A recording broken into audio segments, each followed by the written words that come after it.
Hi everyone, welcome to the Highlights from Ukraine podcast, your daily audio summary of the latest news reported in the Ukrainian media.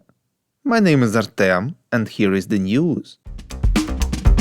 760 days less the Russian invasion of Ukraine. In his evening video address, President of Ukraine Volodymyr Zelensky informed that over the past week Russian forces used nearly 190 missiles of various types and almost 140 Shahed drones. Also, they launched almost 700 guided aerial bombs. Quote, there has not been a single week in the more than 2 years of this war when Russia refrained from terror. And we're doing our best to make sure that the occupation forces feel our quite fair response to this terror in the same way, every week, every day, unquote, said the president. He expressed gratitude to all who destroyed enemy logistics in the occupied territories. Quote, those who clear Crimea and the Black Sea of the occupiers' presence. This is a difficult task, but our warriors are completing it step by step. Everyone sees it, unquote, said Zelensky.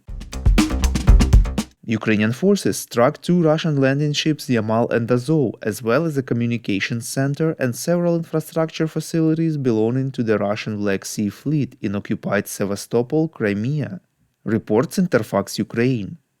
The Yamal landing ship was designed in Poland in 1987. It has a crew of 98 people and its length is 112 meters. The Azov is a large anti-submarine ship with a length of 112 meters and 87 crew members. Militarny reports that the attack was conducted using Franco-British Storm Shadow missiles. Later in the day, photos of the center were released in which it is seen that the building is destroyed on the inside. We would really appreciate if you could rate us, ideally with 5 stars, and leave a glowing review in the app where you are listening to this podcast, Google Podcast, Apple Podcast, Spotify, and others. This way more people would learn about the podcast and truth about Russia's invasion of Ukraine. On the morning of 24th of March, Polish airspace was violated by a maneuvering missile launched from a long-range Russian warplane. The missile entered Polish airspace near the village of Ozhedów in the Lublin region and remained there for 39 seconds, reports European Pravda. In response, Poland sent its fighter jets. Poland's defense ministry stated that it would have downed the Russian missile if there had been any signs that it was heading for a target on Polish territory.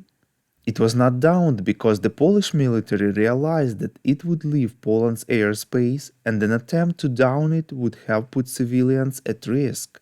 Lieutenant General Jacek Goryszewski, spokesperson for the operational command of the Armed Forces of Poland, said that Russia deliberately maneuvers its missiles in such a way that they circle around and strike targets in Ukraine from the west. Quote, the Ukrainian air defense has realized that most Russian missiles come from the east or north. The defenders are less likely to expect an attack from the west, unquote, he said. The decision not to down the missile that was about to hit Ukraine from Poland was seen as controversial by many Ukrainian social media users. They point out that lives of Ukrainian civilians were not taken into consideration as valuable when Poland decided to let the missile through. Some users wonder why Poland even has air defense if it doesn't use it. Thank you for listening to the Highlights from Ukraine podcast. We're a commercial initiative of just 2 people, and we need your help to grow. Share information about the podcast, rate us in the app, subscribe to our Patreon. With your support, we are getting better. We call on you to demand from governments of your countries to impose the toughest sanctions possible on Russia and its citizens to stop their invasion of Ukraine.